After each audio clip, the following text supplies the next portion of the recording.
Hello, friends. Welcome to the 33rd episode of Mahabharat.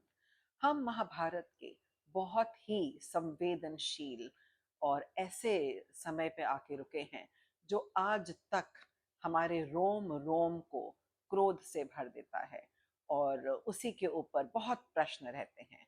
तो हम द्रौपदी के कौरव सभा में होने की बात कर रहे हैं क्योंकि ये इतना महत्वपूर्ण अध्याय है कि मैंने इसको 5-6 अध्यायों में बांटा है, क्योंकि ये सारे प्रश्न हमारे मस्तिष्क में घूमते हैं और हमेशा हम इनका उत्तर खोजने की कोशिश करते हैं कि क्यों ये सब महारथी वहां पे ऐसे ही खड़े रहे, मौन रहे। क्या वो महान कहलाने लायक थे? और जो कर्ण है वो क्यों हर यश से वंचित रहा और क्यों वो सूर्यपुत्र होने के नाम पर एक कलंक है? तो ये जो एपिसोड था वो हम में कोई डाउट नहीं छोड़ता था, जो पिछला एपिसोड था, कि कर्ण एक बहुत नीच हरकत कर चुका था। वो ब्लंडर था, मिस्टेक नहीं थी और सूर्यपुत्र कहलाने के लायक ही नहीं रहा। शायद यश उसे इसीलिए ही नहीं मिला और उसे कभी ना द्रौपदी क्षमा कर सकी ना कोई और। In the next episode, episode 33, we will see कि कैसे श्री कृष्ण आते हैं और द्रौपदी की मदद करते हैं जब वो एक निसहाय की तरह खड़ी थी। So in the last episode we saw कैसे द्रौपदी को घसीटता हुआ बालों से दुशासन कौरव सभा में लाया और दुर्योधन, कर्ण, दुशासन, उन्होंने उसको बहुत अपमानित किया।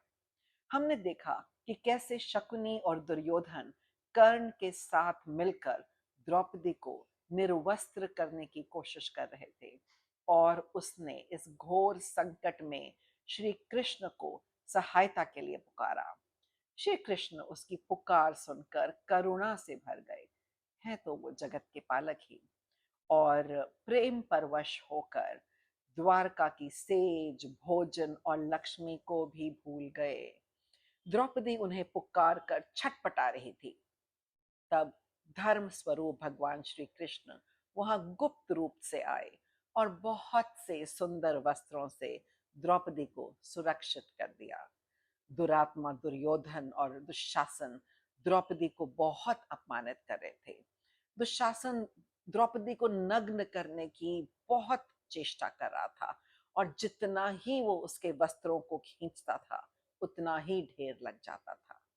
धन्य है, धन्य है कृष्ण और धर्म की महिमा अद्भुत है। श्री कृष्ण की कृपा अनिवर्चय है। सब जानते थे कि वह कृष्ण को पुकार रही हैं। ये अद्भुत दृश्य देखकर पूरी सभा में कोलाहल और हलचल मच गई और वहां पे सब स्पष्ट रूप से दुशासन को धिक्कारने लगे और द्रौपदी की मर्यादा की प्रशंसा करने लगे। वह डरपोक नपुंसक लोगों की सभा थी जहां पहले सब डर से चुप थे और जब वो अपने को वीर और महान कहते हैं तो ये दृश्य स्मरण करके क्रोध आता है। जब कुरुक्षेत्र में भीष्म हुंकारते हैं या द्रोणाचार्य अपने को बलवान कहते हैं तो ये वाला समय याद करके थोड़ी उनको शर्म आनी चाहिए थी। उस समय भीम के होंठ जब दुशासन द्रौपदी को नग्न करने की कोशिश कर रहा था क्रोध से कांप रहे थे। उन्होंने भरी सभा में हाथ मलकर गरज कर कहा कि मैं शपथ लेता हूं, सभी राजा और देवगण मेरी बात ध्यान से सुने। ऐसी बात ना पहले कभी किसी ने की होगी और ना कभी कहेगा। मैं जो कुछ भी कहने जा रहा हूं, अगर मैं वैसा ना करूं तो मैं नर्कगामी बनूं और मुझे अपने पूर्वजों जैसी गति ना मिले। मैं शपथ खाकर कहता हूं कि रणभूमि में बलात्कारी भरत कुलंक पापी दुशासन की छाती फाड़ूंगा और उसका गरम गरम लहू पीऊंगा और उसी लहू से द्रौपदी के केश धुलेंगे। भीमसेन की भीषण प्रतिज्ञा सुनकर सबके रोंगटे खड़े हो गए।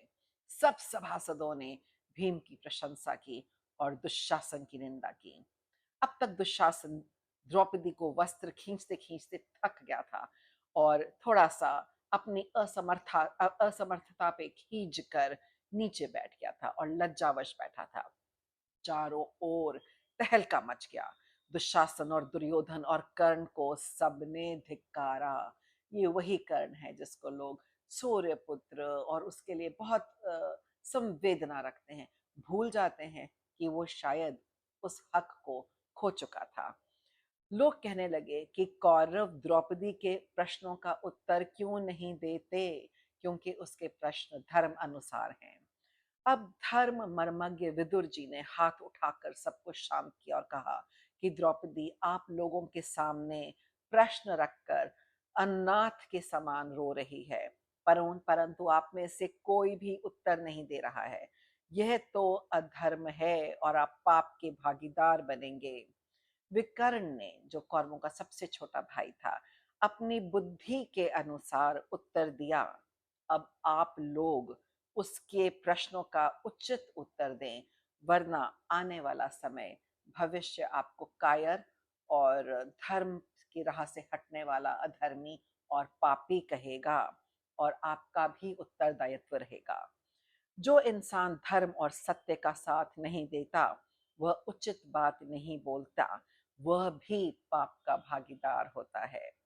विदुर की बात सुनकर भी किसी नपुंसक सभासद ने कोई उत्तर नहीं दिया। ऐसा खौफ, ऐसा भय था दुर्योधन का कि सब चुप बैठे रहे। At this point, you actually hate Dhritarashtra, Bhishma और द्रोण, और दुशासन तो वैसे ही नीच था। आपको लगता है कि ये लोग क्या इतने महान कहलाने लायक थे? गुरु, आचार्य और महाबुद्धिमान और ऐसे वाले लोग, और धृतराष्ट्र, ये सब इतना नीच कुकर्म हो रहा है। आपके सामने किसी को नग्न कर रहे हैं, आपकी ही बहू को, और आप देख रहे हैं बिना कुछ बोले। विदुर की बात सुनकर भी जब सब चुप रहे, तो पापी कर्ण ने कहा, दुशासन भाई, इसे दासी द्रौपदी को घर ले जाओ। कर्ण की आज्ञा पाते ही दुशासन द्रौपदी को फिर से घसीटने लगा। जो भी आपके मन में सिंपैथी रही हो कर्ण के लिए, उसे यहीं समाप्त कर दें। ही डिजर्व्ड हिज फेट, जो उसके साथ हुआ। और द्रौपदी लज्जावश कांपने लगी और पांडवों की ओर देखकर बोली, मुझे वायु भी छूती थी तो आपसे सहन नहीं होता था। आज ये दुरात्मा मुझे घसीट रहा है और आप शांत भाव के चुप बैठे हैं। उसने कहा कि मैं कौरवों की पुत्री के समान पुत्र वधू हूं, पर वह अधर्मी बने, ये सब देख रहे हैं। इससे ज्यादा दुखद और दयनीय बात क्या होगी कि मैं उनकी पुत्र वधू हूं और वह मेरा निरादर कर रहे हैं। ये समय का फेर है। आज राजाओं का धर्म कहाँ चला गया? तो द्रौपदी ने सीधा कटाक्ष भीष्म पितामह पर, विदुर पे, कृपाचार्य पे, द्रोणाचार्य पे, उन सब पे किया और सबसे कहा कि आप सब लोग अपनी कुलवधु को निर्वस्त्र और अपमानित होते देख रहे हैं। और हैरानी की बात यह है कि कोई उठकर सभा से भी नहीं गया। किसी ने यह भी नहीं कहा कि हम ये दृश्य नहीं देख पा रहे, असहनीय है। वो चुप बैठे रहे और केवल बाद में भीष्म ने उसकी बात का उत्तर दिया, पर वो उत्तर भी गोलमोल था। तो कौरव सभा में द्रौपदी का अगला अध्याय मैं अगले एपिसोड में लूंगी, क्योंकि कैसे उसने ये सब हैंडल किया, कितनी गरिमा से, और कैसे वो इनसे उभर कर बाहर आई। तो in episode 34 we will continue Kaurav Sabha में Draupadi. So thank you very much and please share your comments below.